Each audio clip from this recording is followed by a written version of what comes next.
दोस्तों, औरत की इस चीज को भूलकर भी नहीं छकना चाहिए। दोस्तों, आज की वीडियो बहुत ही खास होने वाली है। आज की वीडियो में हम जानेंगे कि औरत की वह कौन सी चीज है जिसे कभी नहीं छकना चाहिए, क्योंकि इसके छकने मात्र से माता लक्ष्मी नाराज हो जाती है और घर में गरीबी आ जाती है। तो चलिए दोस्तों, देरी न करते हुए इस वीडियो को शुरू करते हैं। लेकिन उससे पहले इस वीडियो को एक लाइक कर दीजिए, क्योंकि आपके एक लाइक से मेरा मोटिवेशन बढ़ता है। तो चलिए दोस्तों, जानते हैं एक छोटी सी कहानी के माध्यम से कि औरत की इस चीज को भूलकर भी नहीं छकनी चाहिए। दोस्तों, यह कहानी एक पति पत्नी के जीवन की घटना पर आधारित है, जिसको हर पुरुष और महिला को जरूर सुननी चाहिए, क्योंकि यह आपके लिए जानना बहुत ही आवश्यक है कि औरत की ऐसी कौन सी चीज है जिसे जीवन में कभी नहीं छकना चाहिए। दोस्तों, आपसे एक गुजारिश है कि इस वीडियो को पूरा जरूर देखिएगा, क्योंकि यह वीडियो बहुत ही ज्ञानवर्धक और जबरदस्त होने वाली है। इस वीडियो में आपको पत्नी के गुप्तांगों के अलावा जिंदगी की बहुत कुछ ऐसी सीख मिलेगी जिन्हें आपको जानना बहुत ही आवश्यक है। तो चलिए दोस्तों, अब इस वीडियो को स्टार्ट करते हैं। लेकिन उससे पहले है महादेव, जो भी आपके इस चैनल को सब्सक्राइब करे, उसकी एक मनोकामना पूरी हो जाए और उसका परिवार सदैव हंसता मुस्कुराता हुआ कुशल मंगल रहे। दोस्तों, एक बार की बात है, किसी नगर में एक परिवार रहता था। उस परिवार में एक प्रियंका नाम की लड़की रहती थी, जो कि अब शादी के लायक हो चुकी थी। उसकी मां को उसकी शादी की चिंता होने लगी। एक दिन की बात है, उसकी मां ने उसके लिए एक रिश्ता तय किया और आकर के प्रियंका को सारी बात बताई। तभी प्रियंका ने कहा, मां, पहले मुझे लड़के की तस्वीर दिखाओ, फिर मैं फैसला करूंगी कि हां या ना। मां ने प्रियंका की तरफ देखा और कहा, अच्छा, हम तुम्हारे लिए क्या कोई अच्छा लड़का नहीं देखेंगे? प्रियंका गुस्से से बोली, मुझे बस लड़का देखना है, उसकी तस्वीर मंगवा लो या लड़के को यहीं बुला लो। मां ने डांटा, पागल है, शर्म नहीं आती? चल दफा हो जा अपने कमरे में। तभी बाबा भी आ गए। क्यों डांट रही हो मेरी बच्ची को? प्रियंका बाबा के पास गई और जाकर कहने लगी, बाबा, मुझे लड़का देखना है। बाबा ने मुस्कुराकर कहा, हां बेटी, तुम्हारी मर्जी से ही शादी करेंगे। कल मैं उसकी तस्वीर मंगवा लूंगा। लड़के का अपना होटल है, पढ़ा लिखा है, प्यारा है। प्रियंका को लड़का देखना था, पर लड़के की इतनी तारीफ सुनकर उसने हां कर दी। 10 दिनों में ही प्रियंका की शादी हो गई। प्रियंका का हमसफर विनोद था। ना कभी मुलाकात हुई, ना कभी कोई बात, कभी एक दूसरे को मिले भी नहीं। शादी एक ऐसा पवित्र रिश्ता होता है कि दो अजनबी एक जान हो जाते हैं। जो कभी जिंदगी में मिले भी ना हो, वह पल भर में एक दूसरे की जान बन जाते हैं। पहली रात थी। विनोद हाथ में आइसक्रीम लेकर कमरे में आया। प्रियंका नजरें झुकाए बैठी थी। प्रियंका को भी आइसक्रीम काफी पसंद थी। प्रियंका ने नमस्ते किया और विनोद पास बैठ गया। विनोद थोड़ा सा शर्माता भी था। आइसक्रीम खाते हुए बोला, जितने पैसे शादी पर खर्च किए, काश इतने की मैं आइसक्रीम खा लेता। प्रियंका का घूंघट उठाकर बोला, आप खाओगी पहले तो? प्रियंका ने शर्माते हुए मना कर दिया। फिर विनोद ने प्यार से कहा, खा लो, प्यार बढ़ेगा। प्रियंका को आइसक्रीम दी और खुद भी खाने लगा। प्रियंका सारी आइसक्रीम खा गई। विनोद ने जब पूछा, आइसक्रीम पूरी खत्म कर दी? प्रियंका मुस्कुराने लगी, वो तो मैं खा गई। विनोद भी मुस्कुराने लगा। आप बहुत कंजूस हो, पहले कहती हो नहीं खाती हूं, और अब देखो सारी की सारी खा गई हो। प्रियंका विनोद को पहली ही रात इतना तो समझ गई थी कि विनोद दिल का बहुत अच्छा है। रात भर प्यार भरी बातें होती रहीं। जिंदगी अपनी असल मंजिल की तरफ मुड़ गई थी। वक्त गुजरने लगा। अब प्रियंका के भाई की शादी थी। प्रियंका 4 महीने की प्रेग्नेंट भी थी। प्रियंका ने विनोद से कहा, मुझे भाई की शादी में जाना है। विनोद प्रियंका के पास बैठकर बोला, प्रियंका, डॉक्टर ने आपको लंबी यात्रा करने से मना किया है, इसलिए मैं कोई रिस्क नहीं लेना चाहता। मैं तुम्हें शादी में जाने की इजाजत नहीं दे सकता। प्रियंका को बहुत गुस्सा आया। विनोद, पागल हो गए हो? वहां मेरे भाई की शादी है और आप कह रहे हैं कि नहीं जाना। आप मुझे कार में बैठाकर आराम से छोड़कर आ जाओ बस। विनोद ने प्रियंका का हाथ प्यार से पकड़ा और फिर समझाने लगा, प्रियंका, क्यों बेकार की जिद करती हो? डॉक्टर ने यात्रा करने से मना किया है तो मैं नहीं जाने दे सकता। तुम लापरवाह हो जाती हो और मैं तुमको किसी के भरोसे नहीं छोड़ सकता। इतना कहकर विनोद कमरे से बाहर चला गया। प्रियंका रोने लगी। और उसने अपनी मां को फोन किया। विनोद शादी में आने के लिए मना कर रहा है। मां ने समझाया, बेटा अगर वह कह रहा है तो मत ही आओ। लेकिन प्रियंका की भाभी और भाई जिद करने लगे। विनोद हमारी बहन को क्यों नहीं आने दे रहा है? वह दोनों रात को आए। विनोद भी घर पर था। कहने लगे कि मेहंदी है, 3 ही दिन की बात है, हम प्रियंका को लेने आए हैं। विनोद ने प्रियंका की तरफ देखा। प्रियंका, मैंने तुमसे क्या कहा था? प्रियंका ने अपनी नजरें झुका लीं और कमरे में चली गई। विनोद को गुस्सा तो बहुत था, लेकिन सब्र कर लिया। उसने जेब से 2000 रुपए निकालकर प्रियंका को दिए और कहा, ये कुछ पैसे रख लो, बाकी और चाहिए तो ले लेना, मैं कल आऊंगा। प्रियंका बहुत खुश थी। विनोद ने प्रियंका को अपने सीने से लगाया और कहा, अपना ख्याल रखना। प्रियंका फिर शादी में चली गई। मेहंदी की रात प्रियंका की बुआ की लड़की भी आई हुई थी। डांस भी किया, काफी एंजॉय किया। बारात वाले दिन जब भाई की बारात लड़की वालों के घर पहुंची तो वहां बारिश हो रही थी। गली में काफी कीचड़ था, जिसकी वजह से प्रियंका पैर फिसल कर गिर गई। गिरते ही उसके पेट में दर्द होने लगा और प्रियंका जोर जोर से रोने लगी। जल्दी से प्रियंका को अस्पताल ले गए। प्रियंका दर्द से चिल्ला रही थी। विनोद को कॉल करके प्रियंका के बारे में बताया। विनोद घबरा गया। वह जल्दी से अस्पताल पहुंचा। डॉक्टर प्रियंका को इमरजेंसी वार्ड में ले गए थे। विनोद बहुत परेशान था। दिल की धड़कनें बेकाबू थीं। जुबान पर ईश्वर का नाम था। बाकी सब लोग शादी की खुशियों में मग्न थे, लेकिन यहां विनोद परेशान खड़ा था। कुछ देर बाद डॉक्टर कमरे से बाहर निकले। उन्होंने सॉरी कहते हुए बताया, आपका बच्चा मर चुका है। विनोद बेजान सा होकर कुर्सी पर बैठ गया। भगवान से हिम्मत मांगकर जल्दी से वार्ड में गया। प्रियंका रो रही थी। विनोद को देखकर मुंह मोड़ लिया। विनोद पास बैठ गया, सर पर हाथ फेरने लगा। अच्छा चल चुप हो जा और रोना बंद कर, बस ऊपर वाले की मर्जी थी। प्रियंका फूट फूट कर रोने लगी। विनोद मुझे माफ कर दें, मुझसे गलती हो गई। विनोद ने आंसुओं से भीगी हुई पलकों को देखा। अरे बस रोते नहीं है, ऊपर वाले की मर्जी थी, चुप हो जाओ। रिता खुद को अपने बच्चे और विनोद का गुनहगार समझ रही थी। विनोद समझाने लगा। प्रियंका का सर अपनी गोद में रख लिया। चुप हो जाओ, रो मत, मैं हूं ना तेरे पास। विनोद प्रियंका को लेकर घर चला गया। शादी खत्म हुई, सब घर आ गए। प्रियंका का हाल पूछने प्रियंका खुद पर इल्जाम दे रही थी। मुझे रोका था विनोद ने, लेकिन मैं जिद करती रही, शादी में जाना है। अगर मैंने इनकी बात मान ली होती तो आज शायद मैं अपना बच्चा ना खोती। विनोद समझ रहा था प्रियंका दिल ही दिल में खुद को कसूरवार ठहरा रही है। इसीलिए विनोद प्रियंका को प्यार से समझाता रहा। अरे पागल, खुद को परेशान न कर, ऊपर वाले की मर्जी थी। ऊपर वाले ने चाहा तो हमें फिर से औलाद जरूर देगा। प्रियंका विनोद की आंखों में देख रही थी। विनोद, आप इतने अच्छे हैं, मुझे डांटा नहीं है, आपने कुछ कहा नहीं।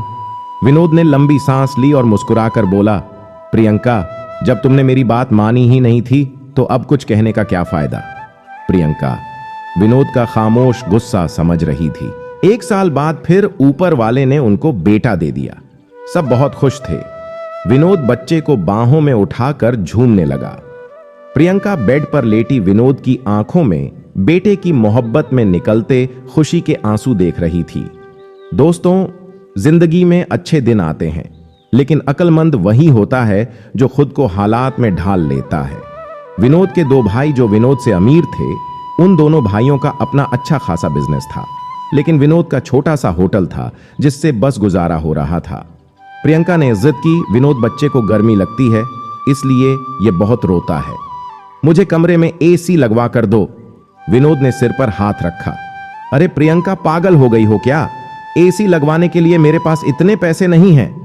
प्रियंका जिद करने लगी, मुझे कमरे में एसी चाहिए बस। विनोद अपने बेटे को सीने पर लिटाकर खेल रहा था। उसके साथ प्रियंका बस एसी लगवाने की जिद किए बैठी थी। विनोद ने प्रियंका का हाथ पकड़ा, अपने करीब किया। प्रियंका, पता नहीं तुम क्यों इतनी चिंतित हो, मैं एसी लगवा दूंगा। ये लो, सो गया है मेरा राजकुमार। 2 साल बाद ऊपर वाले ने एक बेटी भी दी। वे दोनों बहुत खुश थे। विनोद हर अच्छी बुरी ख्वाहिश पूरी करता था, लेकिन फिर भी छोटी छोटी बातों पर उनमें झगड़ा होता रहता था। बेटा 4 साल का हो गया था, बेटी अभी छोटी थी। विनोद का होटल का काम अच्छा नहीं चल रहा था। विनोद कुछ परेशान था। घर आया, देखा बेटे ने उसका लैपटॉप तोड़ दिया था। प्रियंका मोबाइल पर लगी हुई थी। विनोद ने देखा लैपटॉप टूटा हुआ पड़ा है। विनोद चिल्लाकर बोला, प्रियंका यह क्या है? प्रियंका ने कहा, यह आपके लाडले ने तोड़ा है। विनोद गुस्से में पहले ही था। प्रियंका को गाली देकर बोला, तुम्हारा दिमाग काम नहीं करता, इसमें मेरा सारा डाटा था। तुम पागल हो क्या? जाओ अब खाना लेकर आओ। प्रियंका गुस्से में बोली, विनोद में नौकरानी नहीं हूं, सारा दिन बच्चों को संभालो और फिर तुम मुझे गाली दो। सारा दिन इतना काम करो और कदर इतनी सी है कि गाली दे रहे हो। प्रियंका खाना लेकर आई। बैंगन बने हुए थे। विनोद ने बैंगन देखे तो चिल्लाकर बोला, तुम्हारा दिमाग खराब है, तुमको कितनी बार समझाया है कि मैं बैंगन नहीं खाता। विनोद ने खाना उठाकर फेंक दिया, उठकर बाहर चला गया। इतने में बेटे ने कांच का गिलास तोड़ दिया, जो हाथ पर लग गया। उसके हाथ से काफी खून बहने लगा था। प्रियंका ने बेटे को 1-2 थप्पड़ लगा दिया। बहुत तंग आ गई हूं मैं तुम बाप बेटे से। बेटे को उठाकर कमरे में ले गई। प्रियंका रो रही थी, साथ ही गुस्से में बोल रही थी, 5 साल हो गए इस इंसान के साथ, पर कदर ही नहीं है। बेटे के जख्म पर मरहम लगाने लगी। इतने में बेटी भूख से रोने लगी। बेटी को गोद में उठाया, गुस्से में कह दी जा रही थी, इस इंसान की ऐसी हरकतें रहीं तो गुजारा मुश्किल हो जाएगा। रात भर विनोद गायब रहा। प्रियंका ने भी फोन करके ना पूछा। प्रियंका ने अपनी मां को बताया, विनोद आजकल ना खर्चा दे रहा है, ना अच्छे से बात करता है, गालियां देता है। मां ने कहा, अच्छा हम उससे बात करते हैं। विनोद को महसूस हुआ उसने प्रियंका के साथ अच्छा नहीं किया। मैं घर जाकर प्रियंका से माफी मांग लूंगा। विनोद घर आया तो देखा घर में प्रियंका के मां बाप चाचा सब आकर बैठे हुए थे। विनोद ने प्रियंका की तरफ देखा, प्रियंका खामोश रही। विनोद ने नमस्ते किया। उसके बाद बात तो शुरू हो गई। मां चिल्लाकर बोली, क्यों बेटा तुम खर्चा नहीं देते हो? प्रियंका को गालियां क्यों देते हो? विनोद को बहुत गुस्सा आया।